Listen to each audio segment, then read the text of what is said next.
No se asuste con lo que oiga a continuación. Es el eco del pasado cuando empezaron las emisiones de Radio Sefarad a finales de enero del 2004 y cuyos informativos semanales hemos reunido para revivir lo que entonces pasaba desde la perspectiva de nuestro tiempo.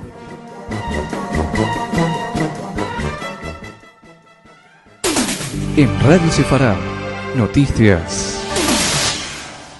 Las víctimas del terrorismo han jugado y juegan un papel fundamental en la derrota de esta lacra social. Así lo aseguró el príncipe Felipe en su discurso de inauguración del primer Congreso Internacional sobre Víctimas del Terrorismo, que se celebró el lunes y el martes en Madrid y que reúne a cerca de 1 millar de personas, de las que 150 han sufrido directamente las consecuencias de alguna acción terrorista. Han sido quienes han liderado, quienes se han convertido en el más vivo estandarte del rechazo público, pacífico y masivo del terrorismo. Por ello, son protagonistas de esta lucha sin violencia a través de la cual se está venciendo al terrorismo mediante la movilización y el compromiso del conjunto de la sociedad, afirmó el príncipe. En este congreso, el presidente del Parlamento Europeo, Pat Cox, ha anunciado un presupuesto de 1 millón de euros para financiar programas de apoyo a las víctimas del terrorismo. La presencia de la Casa Real Española y la acción del gobierno del país han permitido la realización del Congreso y que algunas delegaciones, por ejemplo la israelí, cuya presencia era discutida por algunos grupos, fuera finalmente aceptada de pleno derecho. En la actual situación internacional, dominada por la violencia suicida, las discriminaciones entre terroristas considerados por ciertos sectores como buenos y los otros como malos han desaparecido. La crueldad y la muerte indiferenciada, promovida por los integrismos religiosos o nacionalistas contra indefensos civiles, solo merecen una calificación. Son actividades asesinas, y así merecen ser condenadas. El movimiento de resistencia islámico Hamás dijo que declararía un cese del fuego de 10 años con Israel a cambio de su retiro de Judea, Samaria y Gaza y del establecimiento de un Estado palestino en las tierras ocupadas por Israel en 1967.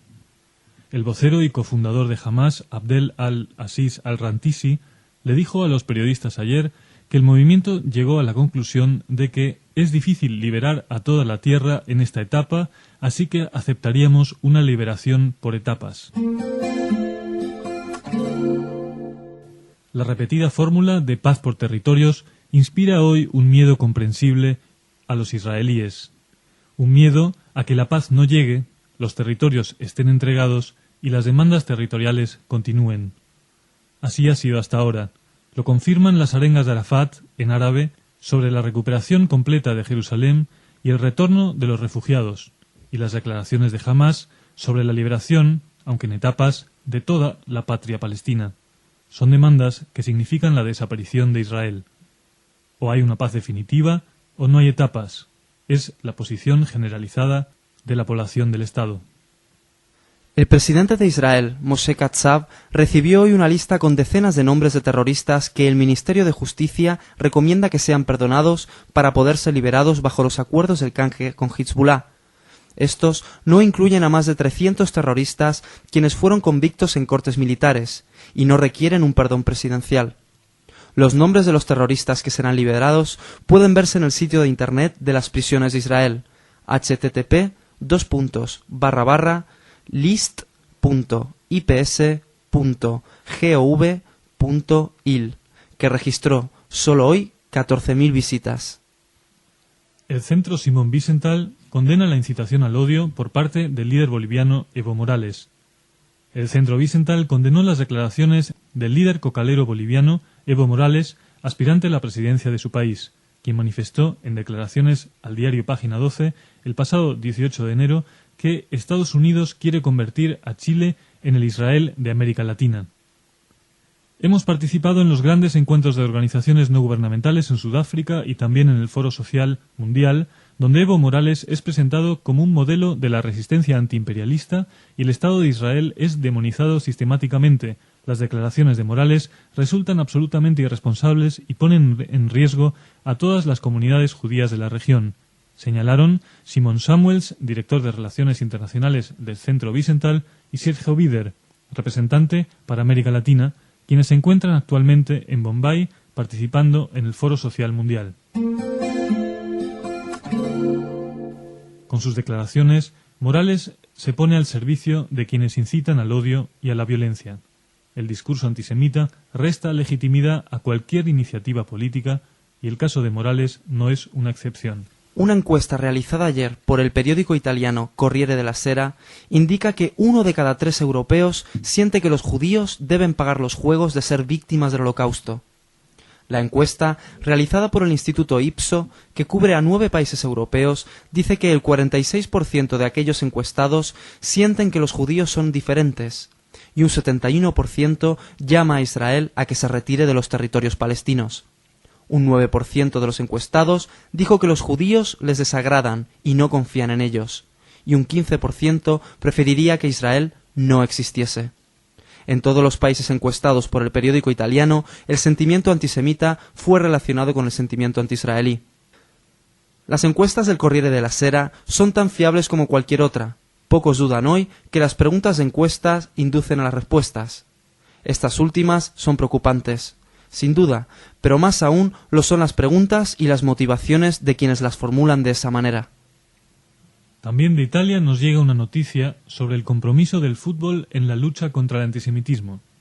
Hace algunos años un grupo de hinchas de fútbol exhibió un cartelón a los aficionados del equipo rival que decía: Auschwitz es vuestro país, los hornos vuestros hogares.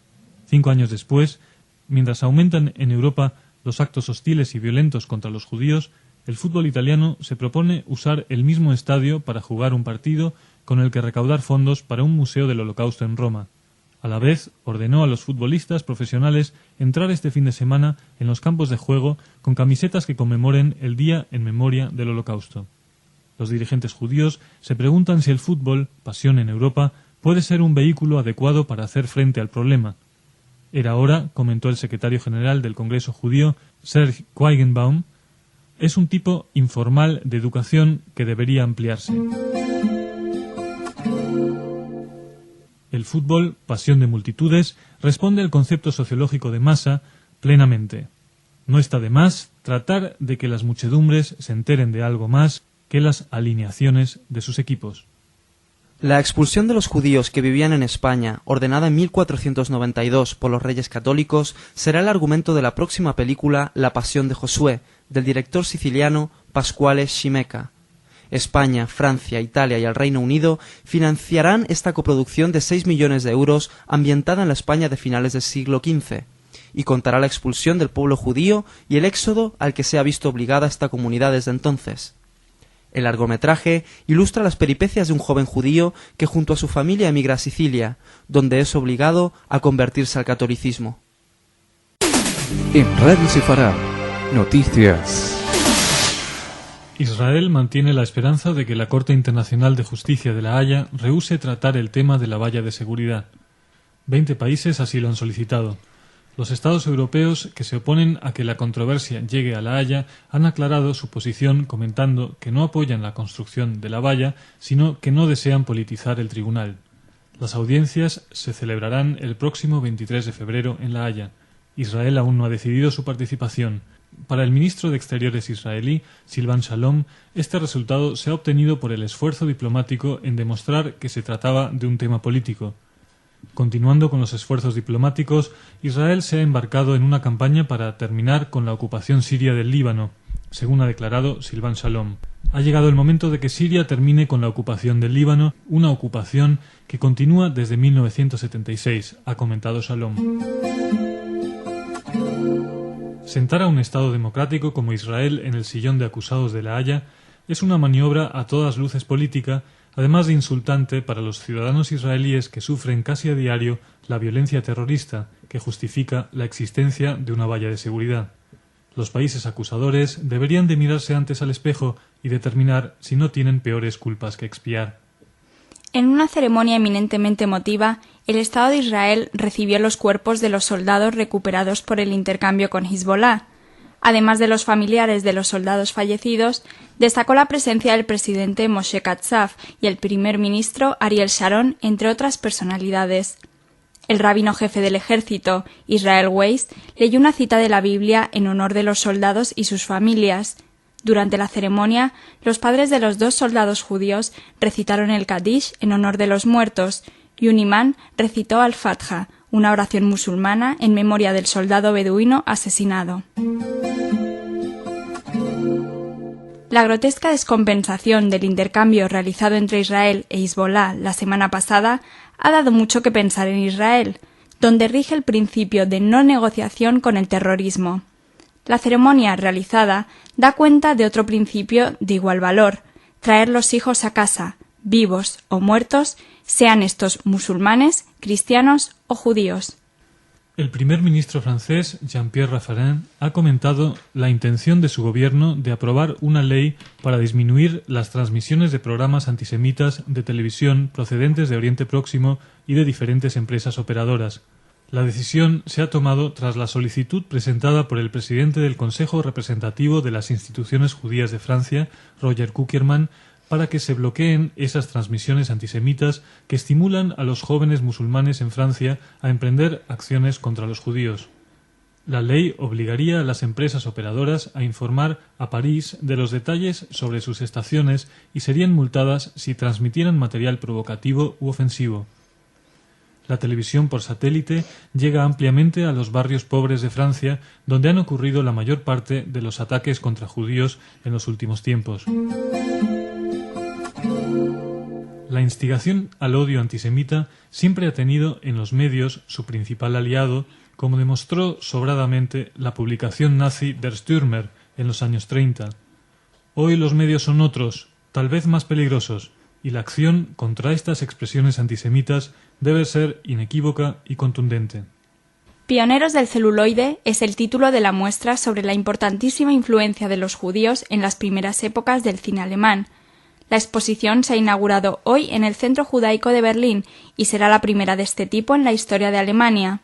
Los visitantes podrán recorrer el nacimiento de la industria fílmica alemana a través de documentos gráficos, textos, objetos y representaciones multimedia. El director, Ernst Lubitsch, ocupará un lugar preeminente en esta exhibición, al igual que la película El gabinete del Dr. Caligari, de Robert Guyen, considerado un hito en la evolución de la cinematografía mundial. Temas como el antisemitismo en Alemania y la salida del país a causa del nazismo de muchos directores y actores en los años 30 serán abordados también en las conferencias que se celebrarán paralelamente a la exhibición. En Radio Sefarad, noticias. Ariel Sharon ha anunciado su intención de ordenar la evacuación de 17 colonias judías de la Franja de Gaza, en la que viven unos 7.500 judíos. Estoy trabajando en la asunción de que en el futuro no haya judíos en Gaza, ha afirmado Sharon. Esta decisión ha provocado una tormenta política en Israel. Al parecer, varios miembros del Likud están en contra del plan de Sharon, incluido el ministro de Exteriores, Silvan Shalom. Desde la oposición, Simón Peres ha afirmado que apoyará el plan de evacuación en el Parlamento, aunque niega que su partido vaya a formar parte de la coalición gobernante. Por su parte, como apuntábamos en nuestra emisión de ayer, el Consejo de Comunidades Judías de Judea, Samaria y Gaza se propone lanzar una campaña contra el plan de retiro unilateral diseñado por el primer ministro Sharon. El eslogan de la campaña será «El ejército advirtió, arrancar asentamientos, una victoria para el terrorismo». Desde la Guerra de los 6 días y la propuesta de Moshe Dayan de aquellos tiempos de negociar de inmediato con los palestinos la devolución de territorios a cambio de la paz y la de otros sectores de conservarlos para el momento oportuno de los convenios definitivos, han pasado más de 30 años. ¿Ha llegado el real día de los tratados decisivos? Israel ha pagado un alto precio en vidas y dolor durante más de un cuarto de siglo por conservar esas posiciones. La respuesta está en manos de los israelíes. Ellos han hecho el sacrificio. Y de los palestinos, no comprender las circunstancias políticas actuales del Medio Oriente no es lo aconsejable. Las perspectivas de una negativa son tremendas, si lo terrible no se estuviera sufriendo ahora. Israel indemnizará con $500,000, unos 400.000 euros, a las familias afectadas por la evacuación de los asentamientos de la Franja de Gaza, según ha estimado el Ministerio de Hacienda israelí.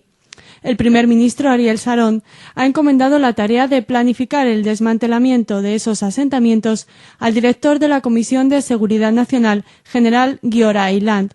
Desde el Gobierno se ha confirmado que la evacuación de los asentamientos se realizará dentro de 4 o 5 meses. Entre la población, el 59% de los israelíes apoyaría el plan de Sharon de dejar Gaza y el 34% estaría en contra, según una encuesta realizada por el periódico israelí Haaretz, diario donde Sharon ha declarado: «Estos pasos son muy dolorosos para mí, más que para cualquier israelí», en referencia a su pasado como impulsor de los asentamientos en Judea, Samaria y Gaza. Si la paz consiste en un problema económico, se solucionará, como en su momento se hizo con el Sinaí. Lo aciago será no comprender. También los palestinos deben entenderlo. No hay más allá, por lo menos terrenal. El Estado de Israel paga a la ONU 15,8 millones de dólares al año, como precisa un informe aparecido en el periódico israelí Yediot Aharonot. Según este informe, a pesar de la política anti-israelí de la organización, Israel paga 3 veces más de lo que pagan Irán y Kuwait, o 4 veces más que Egipto. De los países de Oriente Próximo, solo Arabia Saudita supera a Israel en su pago a la ONU. En materia de gastos, la ONU, Aris Dólar, no hace distinciones del color o el olor de los dineros. Cuando algún día se replanteen las funciones de la organización, tan indispensable para el mundo, no estaría de más echar una mirada a su presupuesto. El Juzgado de Instrucción número 2 de Valencia ha concluido la instrucción del caso Armagedón, un grupo nazi y paramilitar nacido en Valencia en el año 2000, y en el que finalmente 21 personas serán procesadas por asociación ilícita de carácter neonazi. Según la acusación fiscal, el grupo Armagedón es un grupo clandestino de ideología nacional-socialista, entre cuyos principios figuran la sustitución del sistema democrático, incluso por medios violentos, el uso de la violencia como instrumento político, la discriminación racial y la superioridad de la raza blanca, promoviendo también el rechazo y la persecución de los homosexuales. Además, en la campaña electoral al Parlamento de 2000, este grupo reivindicó los incendios en las sedes de Izquierda Unida de Chirivella y del PSOE en Mislata. El fiscal solicitaba de 3 a 5 años de prisión para cada uno de los miembros de esta asociación ilícita. José Parrilla, redactor de Sociedad del diario Levante. El grupo Armagedón es, ateniéndonos a lo que están diciendo los fiscales, lo que están diciendo los jueces instructores del caso, es un grupo de corte neonazi, de corte fascista o ultraderecha, que está guiado básicamente por lemas muy del pasado que ya no tienen nada que ver en la situación política española.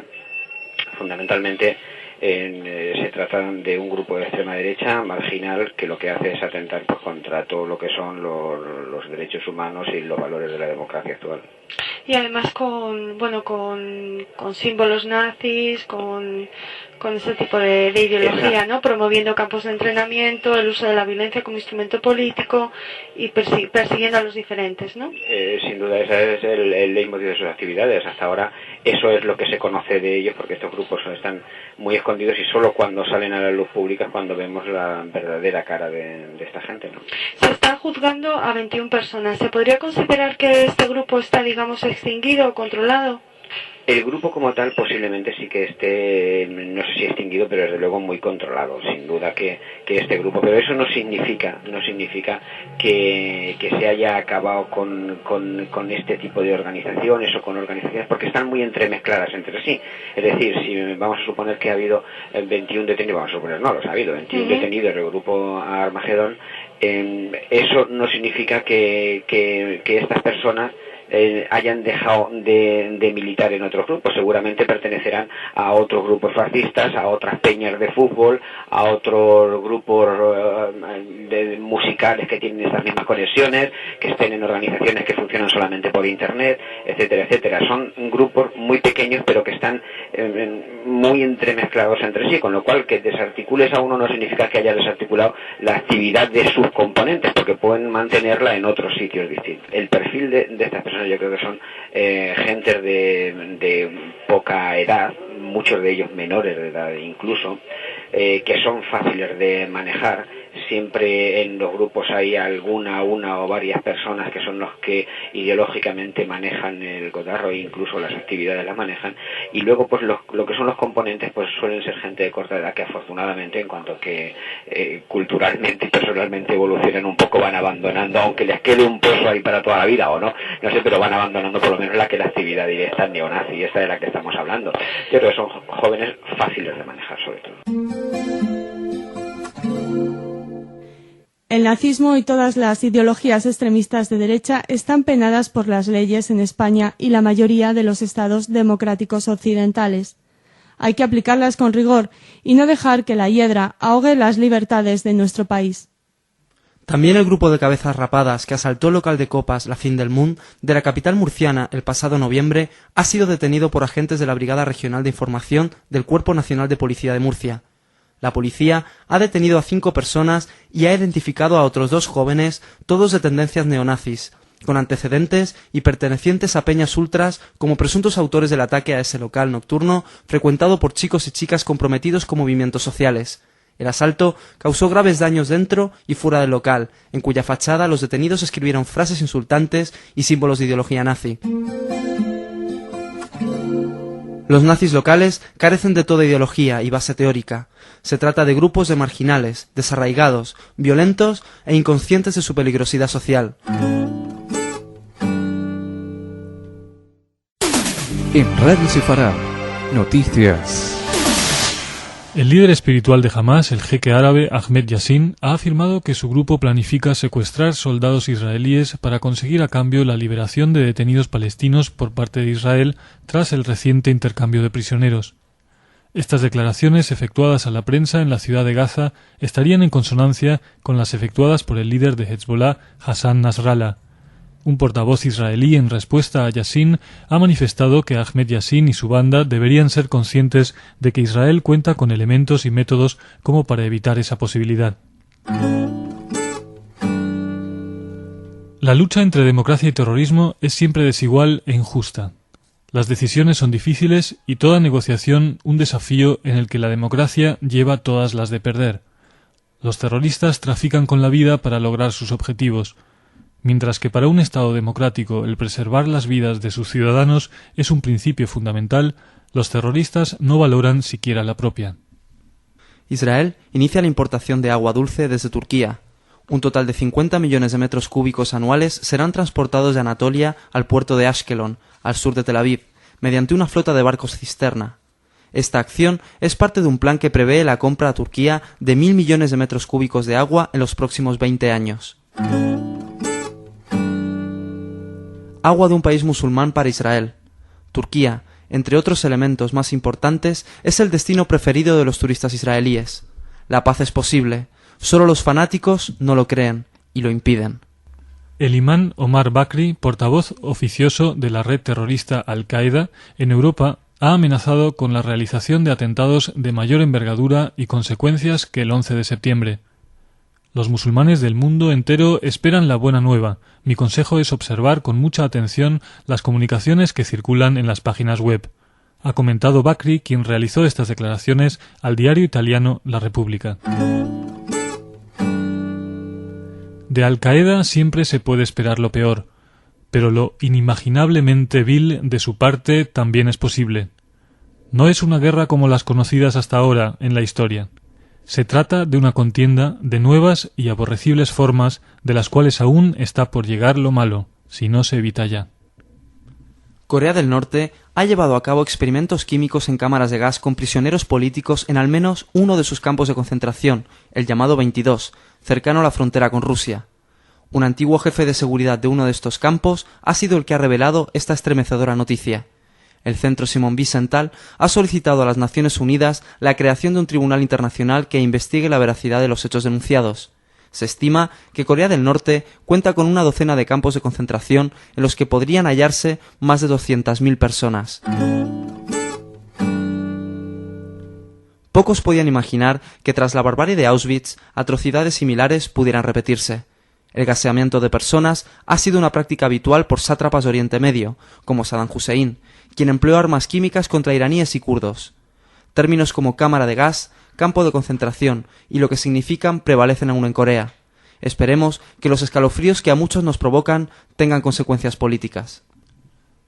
El Centro Rabínico de Europa distinguirá al presidente de la Comisión Europea, Romano Prodi, con un galardón por su defensa de los derechos humanos y el entendimiento cultural. El Centro Rabínico, además, es uno de los organizadores de la Conferencia de Rabinos de Viena, inaugurada el pasado domingo. El gran rabino de Israel, Yonah Metzger, es uno de los más de un centenar de rabinos judíos ortodoxos llegados de todo el mundo para participar en este encuentro. Entre los objetivos de la conferencia, que se celebra a puerta cerrada, está analizar el futuro de las comunidades judías del este de Europa. Se debatirán temas éticos y la cuestión de la libertad de credo, mientras que el antisemitismo no será un tema central.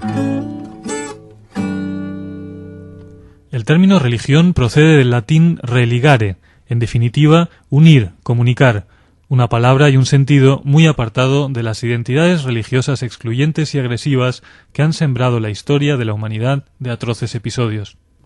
El Senado italiano ha aprobado una moción que llama a la edición por parte de la Unión Europea de un diccionario de antisemitismo que sería elaborado por el Centro Internacional Vidal Sassoon para el estudio del antisemitismo de la Universidad Hebrea de Jerusalén.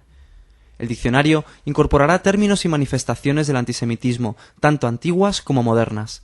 El Senado italiano además pedirá a la Unión Europea la asunción de medidas contra organizaciones terroristas como Hezbollah y Hamas. Las palabras insultantes nos son bien conocidas a los judíos. De lo que no nos hemos enterado aún son las medidas que solicita el Senado italiano. Esperemos que no queden solo en un diario de sesiones. En Radio Sefarad, noticias. El primer ministro de Israel, Ariel Sharon, está barajando la posibilidad de volver a trazar la frontera con los palestinos, para dejar algunos asentamientos judíos dentro del territorio israelí, según informó el miércoles el diario local Jerusalem Post. El rotativo citó a un alto funcionario gubernamental que aseguró que bajo la nueva delimitación algunas comunidades árabes israelíes estarían dentro del territorio controlado por la Autoridad Nacional Palestina, mientras que algunos asentamientos judíos se situarían en el territorio israelí. Dicha medida se adoptaría en la fase final de un acuerdo de paz con la ANP, apuntó el funcionario. El primer ministro dijo el miércoles que está dispuesto a celebrar un referéndum antes de llevar a cabo sus controvertidos planes de evacuar algunos de los asentamientos judíos en territorios ocupados. Las encuestas, tal como informábamos ayer, muestran que la mayoría de los israelíes favorece eliminar los enclaves judíos expuestos a un levantamiento palestino, tanto en Gaza como en Cisjordania. El Partido Laborista estima que la eliminación de las colonias es clave para la paz con los palestinos. Los palestinos, que tratan de crear un Estado independiente, han acogido con agrado la iniciativa de Gaza, precisamente del que fue el promotor de los asentamientos. Las conversaciones para preparar una reunión de los dos primeros ministros se reanudaban el miércoles. Está llegando el día. Si los israelíes dicen sí en un referéndum y los palestinos no se obcecan tanto como en otras oportunidades en obtener todo o nada, quizás lo veamos. El secretario general de la Organización de las Naciones Unidas, Kofi Annan, ha señalado que el plan del primer ministro Sharon para retirar los asentamientos judíos de Gaza podría estimular el proceso de paz en Oriente Próximo. Para Kofi Annan, este sería un primer paso que se debería completar con la retirada de Cisjordania para establecer dos estados, Israel y Palestina, viviendo lado a lado en paz y en un verdadero espíritu de tierra a cambio de paz. Annan ha comentado también que espera que el llamado cuarteto negociador en el proceso de paz en Oriente Medio pueda trabajar con Sharon para llevar a cabo su proyecto de retirada de Gaza. La ONU creó en 1948 el Estado de Israel y la base territorial de uno palestino. El Estado de Israel existe. Sería bueno para la paz en la zona que los palestinos se decidieran, después de más de 50 años, a crear el suyo, con la aceptación de los demás estados árabes, quienes hasta ahora no se han mostrado muy interesados. El gobierno de Hugo Chávez podría estar contratando terroristas de Oriente Próximo, de Al-Qaeda y organizaciones afines, como han denunciado dos militares disidentes venezolanos en una carta al secretario de Estado norteamericano, Colin Powell. Según estos disidentes, el gobierno venezolano querría crear células subversivas, los llamados grupos bolivarianos, que recibirían el asesoramiento de estos terroristas, además del apoyo de otros procedentes del G2 cubano, de las FARC y el ELN colombianos. Los grupos bolivarianos se estarían articulando para controlar a la población, mientras se procede a desarmar a los organismos policiales para que no puedan detener ese tipo de actividad. El mercado de mercenarios se ha transformado. Quienes antes exportaban terroristas, por ejemplo, Carlos Silis Ramírez, el Chacal, ahora importa asesinos integristas musulmanes. El actor y director Mel Gibson ha decidido eliminar de su película La Pasión de Cristo una controvertida escena que ha centrado las críticas de los judíos y otros grupos. En esta escena, el sumo sacerdote judío Caifás arroja una especie de maldición sobre el pueblo judío al decir, en alusión a la crucifixión de Jesús, que su sangre caiga sobre nosotros y sobre nuestros hijos. Líderes judíos habían advertido que el pasaje de Mateo 27-25, que recrea esa escena, es el origen histórico de muchas de las acusaciones de deicidio lanzadas contra los judíos por la muerte de Jesús. Mel Gibson no necesita llegar a las fuentes del antisemitismo para obtener éxito. Con que haya producido una buena película, le alcanza. Cecil B. DeMille siempre recurrió a las fuentes de la Biblia y otros textos religiosos para lograr grandes sucesos de pantalla y taquilla, por ejemplo. Mientras en Oriente Próximo se retoman los contactos diplomáticos entre Israel y la autoridad palestina, en España, el embajador israelí, Víctor Arel, pronunciará una conferencia bajo el tema La valla de defensa, las consecuencias de seguridad y los aspectos humanitarios, la perspectiva israelí, en la sede de la Fundación para las Relaciones Internacionales y el Diálogo Exterior, FRIDE.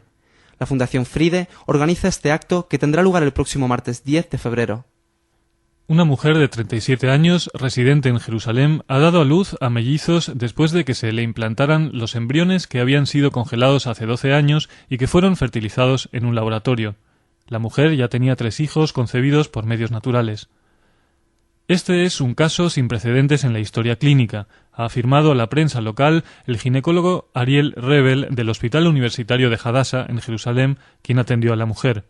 Hasta la fecha, se conocía el caso de un niño que había nacido a partir de un embrión congelado durante 7 años, con lo cual se ha superado en 5 años este precedente. Si se guardan las debidas precauciones, legitimidad del donante, vigilancia sobre la posibilidad de incesto, las autoridades rabínicas aceptan esta clase de gestación.